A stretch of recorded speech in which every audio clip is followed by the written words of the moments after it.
Assalamualaikum.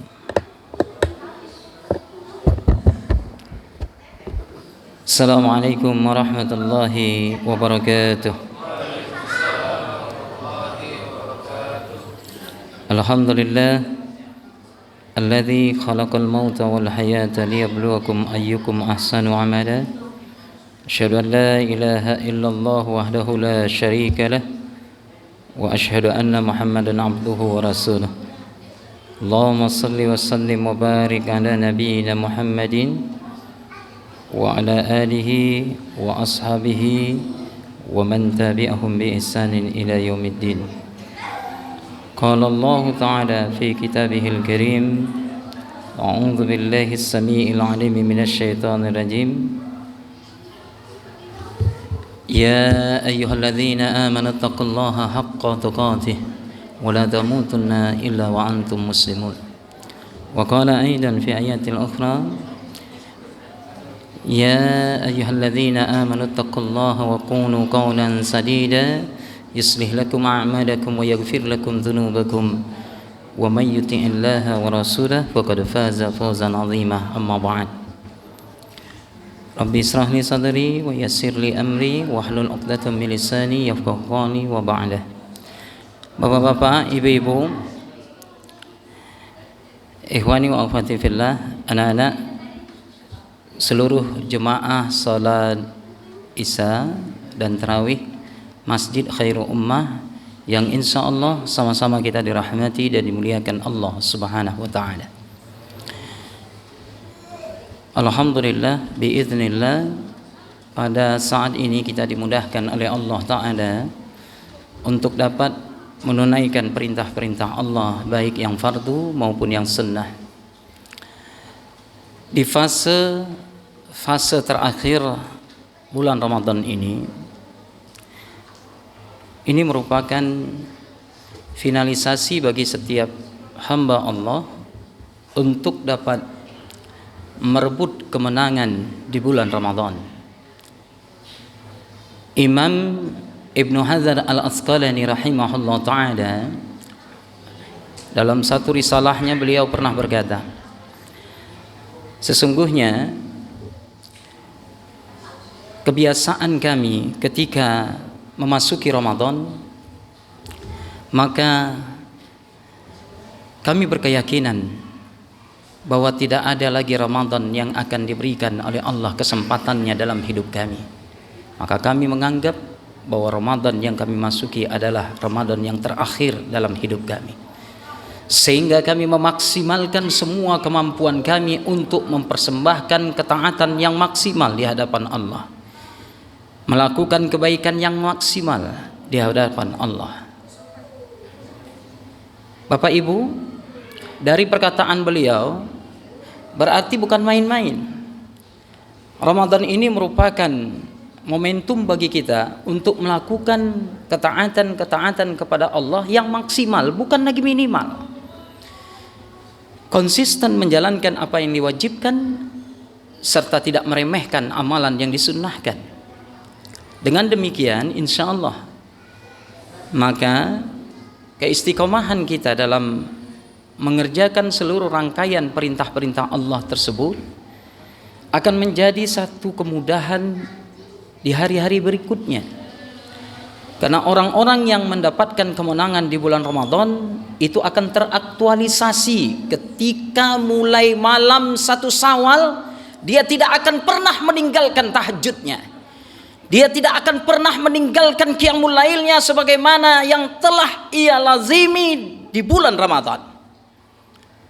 Tapi kalau malam 1 Syawal saja sudah gugur tahajudnya, tidak lagi qiyamul lail, berarti Ramadan yang telah ia ikuti selama ini hanya mengerahkan kemampuan minimal, bukan maksimal. Dan itu tidak bisa direkayasa, Bapak Ibu sekalian. Saya ingin menyampaikan malam hari ini satu kisah yang mudah-mudahan mengetuk hati kita semua. Salah seorang sahabat Rasul sallallahu alaihi wasallam yang mulia yang bernama Sa'ban radhiyallahu an, Dia orang biasa, Pak. Kalau dibandingkan dengan bapak-bapak sekalian, mungkin dari sisi finansial ada di antara kita yang tinggal di perumahan ini punya mobil, punya kendaraan yang bagus, rumahnya bertingkat, mungkin lebih tinggi finansialnya dibandingkan dengan Sa'ban radhiyallahu anhu. Sa'ban itu punya kebiasaan yang positif. Beliau masuk ke dalam masjid menempati saf terdepan paling ujung sebelah kanan. Untuk apa? Niatnya dia memilih tempat di sana agar tidak mengganggu orang dan tidak diganggu oleh jemaah yang lain. Saking istiqomahnya dia di tempat itu, Rasul sallallahu alaihi wasallam senantiasa menoleh ke sebelah sudut paling kanan terdepan. Dan salah satu di kondisi saat itu pada waktu subuh, Rasul sallallahu alaihi wasallam melihat seperti biasanya. Tetapi ternyata tidak ditemukan Sa'ban. Menit demi menit ditunggu, 5, 10 sampai 20 menit tidak juga muncul Sa'ban. Akhirnya Rasul perintahkan kepada Bilal bin Rabah radhiyallahu an untuk menegakkan salat. Qomat pun dikumandangkan. Setelah iqamah dikumandangkan, salat dikerjakan berjamaah selesai, Rasul kembali menoleh ke tempat yang sama. Ternyata Sa'ban tidak muncul.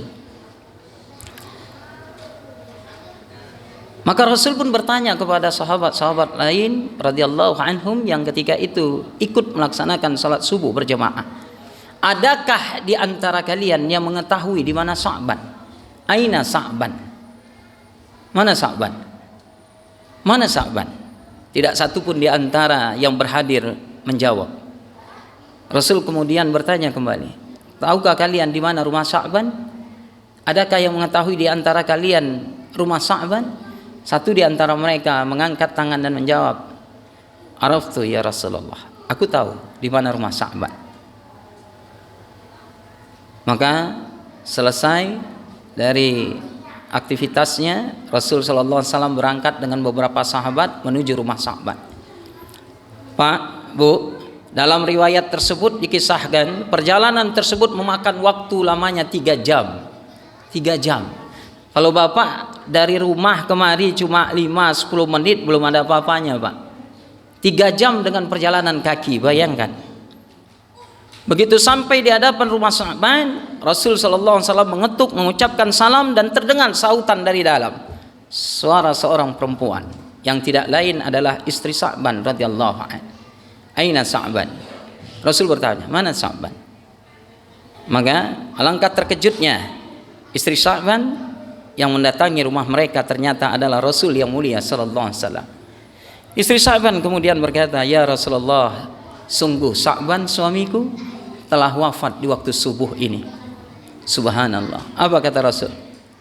Rasul sallallahu alaihi wasallam berkata, sungguh Sa'ban orang yang mulia. Satu-satunya yang menghalangi ia untuk tidak datang salat subuh berjemaah ke masjid, kematian, ajal datang menjemputnya. Bagaimana dengan kita Bapak Ibu?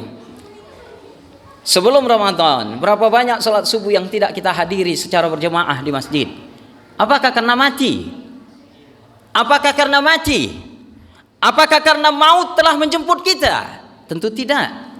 Kita masih berhadir di masjid ini. Yang mati itu adalah kalbu kita. Yang mati itu adalah nurani kita, sehingga menghambat secercah hidayah Allah untuk kita mudah melaksanakan salat subuh berjemaah di masjid. Dan ini bukan main-main. Ini ukuran kekuatan kaum muslimin di akhir zaman. Seorang penguasa Yahudi benar-benar berkata, kami akan benar-benar takut kepada umat Islam kalau umat Islam itu sudah mengerjakan salat subuhnya sebanding bilangan jemaahnya dengan salat Jumat. Tapi kalau belum, jangan mimpi Palestina bisa kita rebut kembali. Jangan mimpi Masjidil Aqsa itu bisa dibebaskan. Dengan umat Islamnya, dengan sesama umat yang Islam yang lain saling bercokol, saling bergaduh. Allah pikir kita ini dibiarkan saja bercokol, bertengkar begitu Pak, tidak dalam pengawasan Allah. Janganlah. Di bulan Ramadan ini kita harus mengikis kebiasaan akhlak kita yang jelek dan buruk. Bukankah di 10 Ramadan yang terakhir itu Rasul dalam hadis yang sahih mengamalkan doa, Allahumma innaka afuwun tuhibbul afwa fa'fu anni. Ya Allah, sesungguhnya Engkau Maha Pemaaf, tuhibbul afwa, dan Engkau sangat mencintai siapa saja yang berjiwa pemaaf. Fa'fu anni, maka maafkanlah aku ya Allah. Jangan pernah berharap Allah memaafkan kesalahan, kedurhakaan, kemaksiatan kita kalau ada urusan kita dengan orang lain yang belum terselesaikan. Karena taubat yang berkaitan dengan urusan sesama hamba Allah itu jauh lebih sulit dibandingkan langsung berhubungan dengan Allah. Maka di bulan Ramadan ini, bagaimanapun bagusnya tahajud bapak-bapak, bagaimanapun bapak mengkhatamkan Al-Quran sanggup 5-7 kali dalam 1 bulan Ramadan ini, tapi kalau hubungan bapak dengan tetangga, dengan saudara se-Islam belum baik, jangan mimpi Pak kita mampu mendapatkan Lailatul Qadar. Pak, hei, ini serius nih, ya. Saya selesaikan kisah Sa'ban tadi. Begitu tahu Sa'ban wafat, istrinya tiba-tiba lanjut berkata, ya Rasulullah, ada 3 perkataan yang diucapkan Sa'ban menjelang sakratul mautnya, dan itu sangat mengherankan kami, mencemaskan kami. Kami khawatir, kami tidak mengetahui apa dari makna ucapan Sa'ban itu. Rasul yang mulia kemudian bertanya, apa yang diucapkan Sa'ban menjelang sakratul mautnya? Dia mengucapkan 3 kalimat ya Rasulullah, yang kami seisi rumah tidak mengetahui apa hakikat makna ucapannya. Pertama ya Rasulullah, dia mengucapkan, kenapa tidak lebih jauh ya Rabb? Kenapa tidak lebih jauh ya Rabb? Yang kedua dia mengucapkan, kenapa tidak yang baru ya Rabb? Kenapa tidak yang baru kuberikan ya Rabb? Dan yang ketiga dia mengucapkan, kenapa tidak semuanya kuberikan saat itu ya Rabb? Kenapa tidak semuanya? 3 hal ini Pak yang diucapkan oleh Sa'ban dijawab oleh Rasul sallallahu alaihi wasallam atas petunjuk Allah Ta'ala yang disampaikan melalui malaikat Jibril alaihissalam. Perhatikan baik-baik. Jawabannya terdapat di dalam surah Qaf, surah ke-50 ayat ke-22. Apa kata Allah? A'udzu billahi minasyaitonir rajim. Laqad kunta fi ghaflatin min hadza fakasafna 'anka ghita'aka fabasarukal yawma hadid. Sesungguhnya kalian berada dalam keadaan yang sangat lalai dari hal ini, min hadza, dari kondisi saat ini. Yang dimaksud dengan saat ini itu apa? Sakratul maut. Maka kami singkapkan daripada kalian semua hijab, penghalang, sebuah tutup yang menutupi mata kalian selama ini. Maka penglihatan kalian pada saat sakratul maut sangat tajam ketika itu. Pak, apa yang dialami oleh Sa'ban kita pun akan mengalami. Apa itu? Sakratul maut. Sebelum nyawanya habis di kerongkongan, Allah tampakkan balasan kebaikan-kebaikan dari amal-amal Sa'ban. Yang pertama, dia mengucapkan, kenapa tidak lebih jauh ya Rabb? Allah tampakkan hasil dari perbuatan Sa'ban yang selama ini konsistensi, berangkat sholat berjamaah, menempati saf paling terdepan, meskipun jarak antara rumahnya dengan masjid 3 jam perjalanan. Bayangkan itu. Allah tampakkan surga yang indah kepadanya, sehingga di saat itu pula Sa'ban berkata, Kenapa tidak lebih jauh jarak rumahku dengan masjid ya Allah? Kenapa tidak lebih jauh jarak rumahku dengan masjid ya Allah? Yang kedua, Sa'ban berucap, kenapa tidak yang baru ya Rabb? Kenapa tidak yang baru kuberikan? Tahu Pak, karena saking panjangnya perjalanan, saking jauhnya perjalanan dari rumah ke masjid Nabi, Sa'ban itu pakai pakaian 2 lapis. Lapis yang pertama pakaian yang indah, yang bagus. Untuk menutupi debu-debu perjalanan, Sa'ban lapis dengan lapis luar yang lusuh, pakaian bekas. Di tengah perjalanan hujan deras. Dan dia menemukan seorang laki-laki tua yang tidak memakai baju tengah kedinginan. Maka Sa'ban pun memapah orang tua itu dan melepaskan pakaian luarnya untuk menutupi tubuh laki-laki tua itu. Dipapah ke masjid, sholat berjamaah ke masjid, selesai sholat berjamaah, baju itu diberikan kepada orang tua itu. Maka Allah pun memperlihatkan kepada Sa'ban balasan atas amalnya. Kenapa tidak yang baru yang kuberikan saat itu ya Rabb? Andaikan yang baru, tentu surganya pun akan lebih indah dari apa yang engkau tampakkan saat ini. Yang ketiga, begitu Sa'ban sampai pulang ke rumah, tiba-tiba datang seorang peminta-minta yang sangat kelaparan. Ketika itu istrinya sudah menyediakan minuman berupa susu yang sangat lezat dan roti kering kesukaan Sa'ban yang sangat besar. Roti kering itu dibagi 2, susu itu dibagi rata. Peminta-minta itu dibawa masuk, dirangkul bahunya dengan penuh kasih sayang, duduk di hadapannya, makan bersama.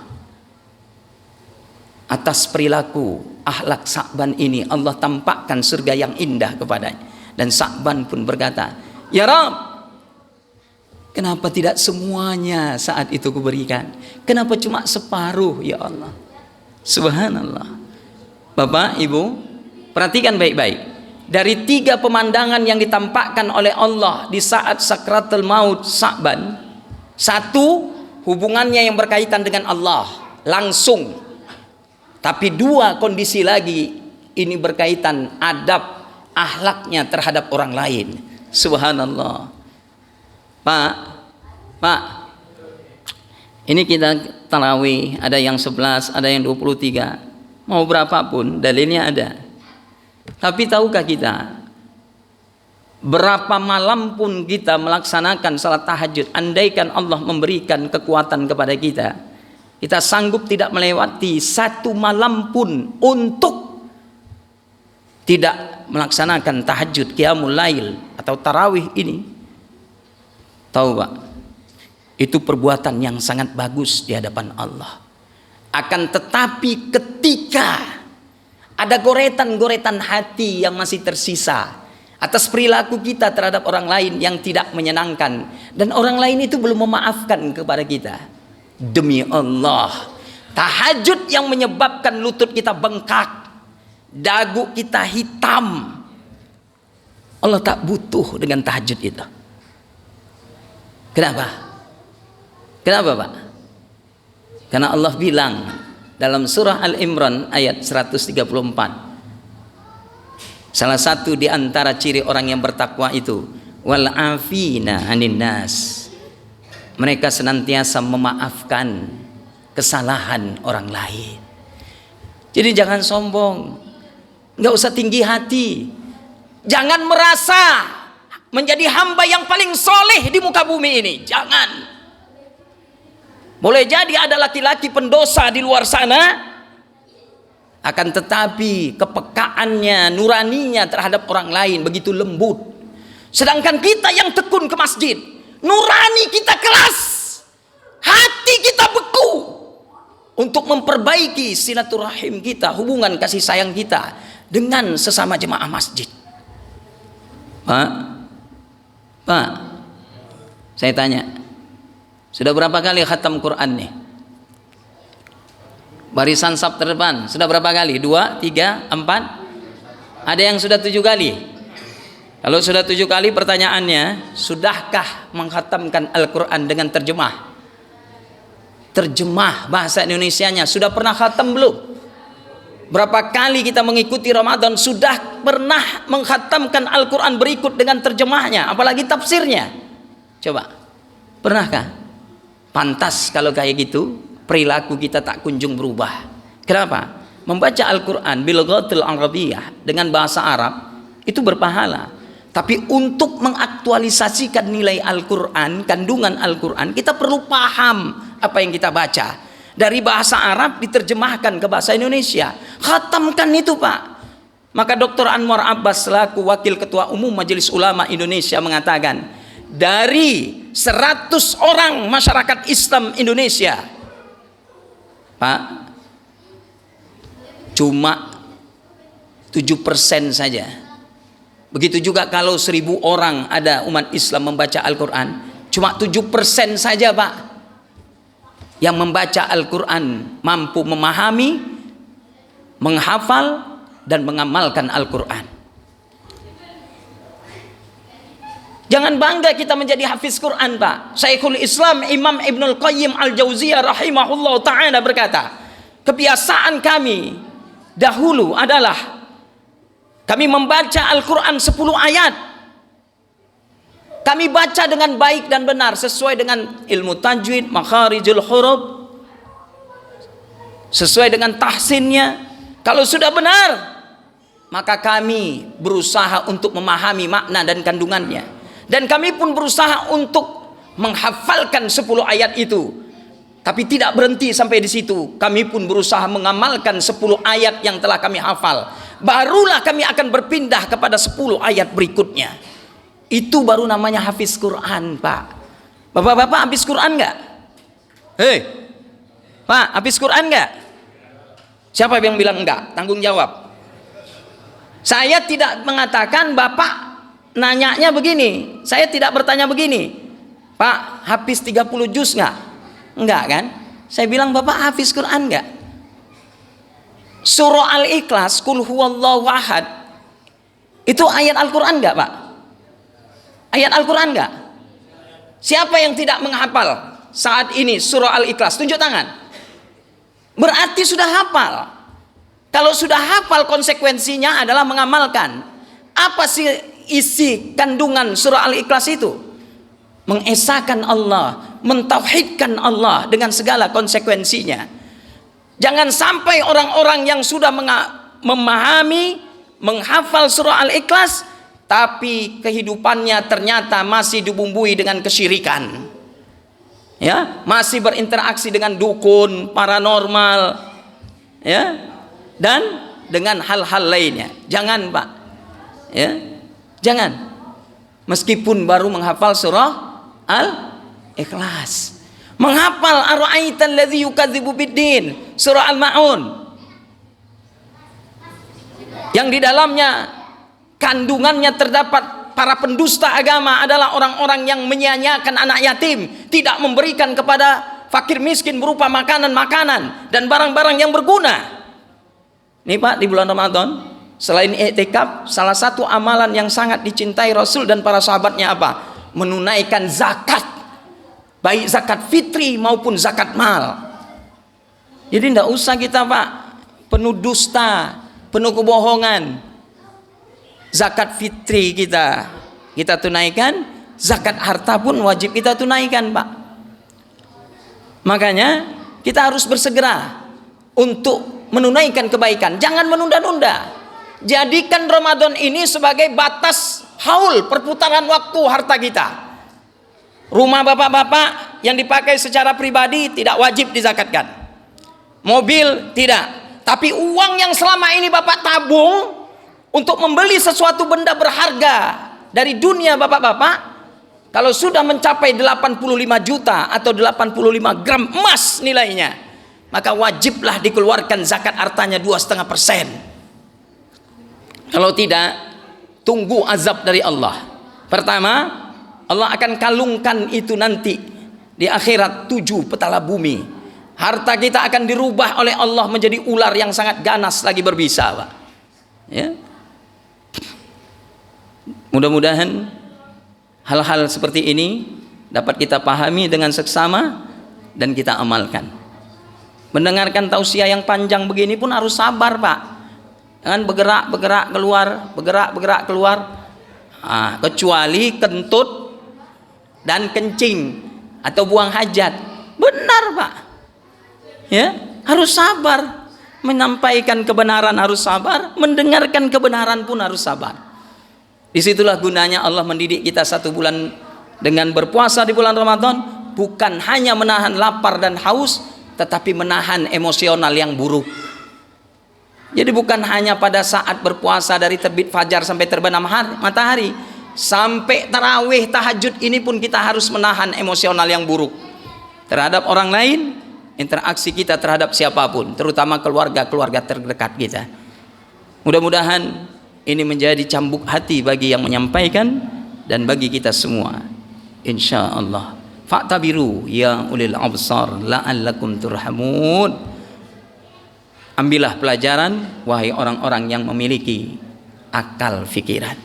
Nasrun minallah wa fathun qarib wa basyiril mu'minin. Assalamualaikum warahmatullahi wabarakatuh.